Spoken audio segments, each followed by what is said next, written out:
онлайн ова утро се вклучуваме во Охрид на тема Центар за развој на Југозападен плански регион, програмата за развој и акционите планови за нејзина реализација. Ке разговараме со директорката, односно раководителот на Центар за развој на Југозападен плански регион, Мирјана Лозановска. Мирјана, добро утро. Ако се слушаме, да си посакаме прво добро утро. Добро утро. Одлично се слушаме, конекцијата со Охрид е одлична.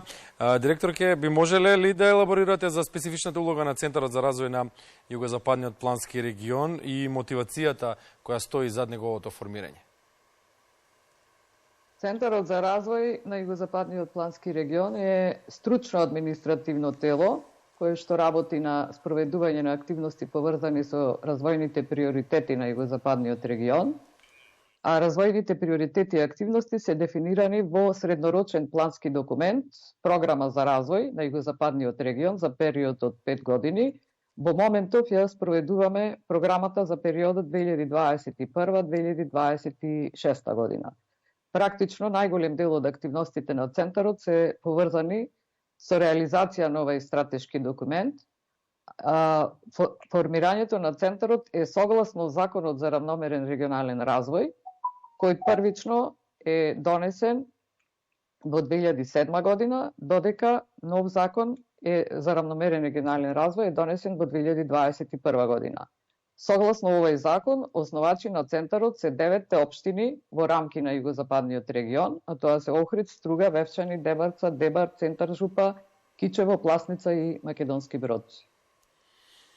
Успешно реализиравте бројни проекти со различни соработници, како што се сериозниот партнер Швајцарската агенција за развој и секако тука ќе ја споменеме соработката со Министерството за локална самоуправа. Кои проекти досега се сработени, кои се во тек и како овие проекти влијаат врз регионалниот раст и развој? Центарот започна со работа во средината на 2009 година и од тој период до сега имаме реализирано 65 регионални проекти со 232 главни активности. Направена е подготовка на техничка документација за сите општини, што значи имаме изработено бројни физибилити студии за, например, за отпадни води, обновливи извори на енергија, туристички потенцијали на регионот, градежен шут, пешачки и велосипедски патеки, куќиња, скитници. Исто така изработени се основни проекти за 27 патишта и улици, 10 канализациони системи, 6 пешачки и велосипедски патеки, направени се енергетски контроли на 11 објекти и проекти за енергетска ефикасност. Исто така обезбедена е опрема за јавните комунални предпријатија и општините, од кои можам да изводувам 5 мобилни лаборатории за испитување состав на земјиштето, контейнери за цврст отпад, канти за отпад, подземни контейнери во 4 урбани општини се поставени, парковски корпи, детектори за откривање протекување на вода во водоводните мрежи, аерометар за мерење загаденост на воздухот, јавни тоалети имаме поставено во 4 општини, инфотач панели исто така во 4 општини, 2 трактори со придружна опрема и 1 камион. Направени се интервенции за енергетска ефикасност на 46 јавни објекти со 54 интервенции, од кои 14 се основни училишта, 2 средни училишта, 10 детски градинки, 10 општински објекти, 10 апартмани за лица со инвалидитет и базен за хидротерапија во болницата Свети Еразмо. Исто така имаме реконструкција правено на патната инфраструктура во должина од 14,5 километри и тука спаѓаат улици, пешачки патеки, локални патишта, тротоари и секако дека сите овие активности придонесуваат за економскиот раст, но прецизен ваков податок во овој момент немаме. Како вашиот центар се вклопува во севкупниот пејзаж за регионалниот развој? Согласно Законот за равномерен регионален развој, Центарот изготвува програма, веќе ја споменав на почетокот, за развој на регионот, 5-годишен плански документ, годишен акцијски план за спроведување на таа програма, проектни апликации со кои аплицира, ги координира активностите поврзани со имплементација на програмата, ги реализира проектите за развој на Југозападниот плански регион, изготвува годишен извештај за реализација на програмата, обезбедува информации до заинтересираните страни, обезбедува стручна и техничка помош на општините, обезбедува стручни услуги на здруженија и други заинтересирани страни, ја поттикнува меѓуопштинската соработка, врши промоција на развојните можности на регионот, врши стручни и административно-технички работи за потребите на Советот за развој на Југозападниот плански регион и исто така реализира договорени задачи за други министерства и институции. Со оглед на тоа дека географската распространетост е голема, има многу различности во овој регион, како успевате да ја спроведете стратегијата и ефикасно да управувате со неговиот развој? Согласно програмата за развој на Југозападниот регион, мисијата на Центарот е преку своите активности да придонесе Југозападниот плански регион да биде на просторна целина во која населението ќе има оптимален квалитет на живот, концепиран на одржливиот развој, кој подразбира рационално искористување на расположливите ресурси. Со балансирано управување, регионот ќе стане препознатлива еколошка средина во национални и меѓународни рамки. Секако, тука свој придонес имаат и сите останати чинители од регионот, кои преку своји активности преденесуваат за развој на регионот. Секако дека имате широко поле на действување, меѓутоа кои се клучните цели на кои Центарот во моментов е фокусиран со цел да ги премости регионалните разлики, нели, и да се поттикне рамномерен, одржлив развој на овој регион? Со вклучување на сите расположливи капацитети во Југозападниот регион, треба да дојде до намалување на социјалните разлики на општините, регионот во целина и секако меѓу урбаните и руралните општини, имајќи во предвид дека во рамки на регионот имаме 5 урбани и 4 рурални општини. Туризмот и заштитата на животната средина се препознатливи развојни сфери и се од особен интерес за населението во Југозападниот регион.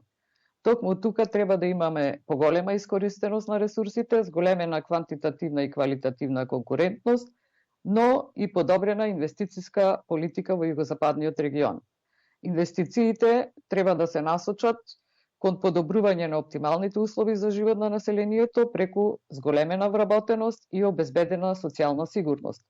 Како резултат на овие програмски определби треба да се очекува намалување на емиграцијата и појава на ремиграција.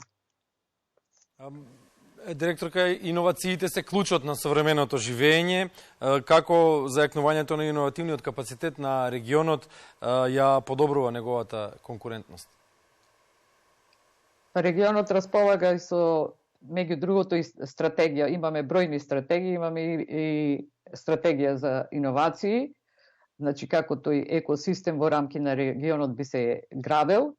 И како што споменав и претходно, иновативниот капацитет ќе привлече секако повеќе инвестиции кои ќе ангажираат повеќе квалификувана работна сила, но истовремено и поголема искористеност на расположливите ресурси, што ќе придонесе кон зголемена конкурентност на регионот. Природните и човечките ресурси, која е стратегијата на Центарот за ефективно искористување и подобрување? И претходно споминав, значи искористувањето на сите расположливи ресурси, што значи оптимално искористување на природните ресурси и културното наследство во насока на развој на регионот. Во однос на човечките ресурси, покрај тековните квалификации, заложбата е секако перманентно усовршување и да се користи принципот на доживотно учење. Со ова во секое време човечките ресурси ќе бидат подготвени да одговорат на сите предизвици благовремено и најоптимално. Вашиот центар игра значајна улога во зачувувањето и во промовирањето на уникатниот идентитет на регионот во кој што делува, кои се конкретните иницијативи што ја покажуваат оваа посветеност? Па Југозападниот плански регион, слободно можам да кажам, е најтуристичкиот регион на ниво на државата, имајќи предвид дека двата главни туристички центри се во нашиот регион Охрид и Струга. И од тие причини, заедно со сите чинители од регионот, работи перманентно на промоција на регионот. Преку бројни проектни активности, Центарот работи континуирано, исто така на подобрување на инфраструктурата во регионот, што секако придонесува за подобра функционалност во сите дејности, но и за нас е многу важно да остави подобар впечаток на сите посетители во регионот. И структурата на населението во регионот е специфична, што значи култура и традиција на сите представници се негува и промовира како дел од богатството и од идентитетот на југозападниот регион. Како Центарот ја олеснува меѓуопштинската и прекуграничната соработка за понатамошен регионален развој? Па природата на работата на Центарот е да ги поврзува 9 општини што се во рамки на југозападниот плански регион. Во сите проекти што ги реализира Центарот имаме најмалку 3 општини партнери, што е потврда дека постојано е присутен елементот на меѓуопштинска, односно регионална соработка. И поголеми регионални проблеми секако се решаваат со активно учество на сите 9 општини од југозападниот регион. И тука како пример би го споменала интегрираното управување со цврст отпад. Значи, овој проблем не само регионално, туку и меѓурегионално ќе се решава заедно со Пелагонискиот регион. Средствата кои што доаѓаат во Македонија од меѓународниот фактор се и тоа колку битен фактор во нашето функционирање во моментов, како се користат средствата од меѓународни извори, како што, например, ја споменавме Швајцарија предходно, за потикнување на регионалниот развој. Па швајцарските средства се користат за регионални проекти кои како идеи се генерирани преку организирање на регионални форуми. Тоа е типично за швајцарските фондови. Во изминатиот период реализирани се бројни активности со поддршка на Швајцарската агенција за развој и соработка и Министерството за локална самоуправа во рамки на проектот Одржлив и инклузивен равномерен регионален развој, како што се реконструкција на базенот за хидротерапија во болницата Свети Еразмо во Охрид, уредување и изградба на пешачки патеки околу Слатинското езеро во општина Дебарца, во општина Струга од Струга до Калишта пешачка патека, во општина Охрид од Сад Кула до Горна Порта во стариот дел на Охрид. Потоа имаме поставено 4 инфотач панели во 4 општини за кои што е изработен и ГИС софтвер со туристичките атракции, промоција, значи на територијата на секоја од овие 4 општини.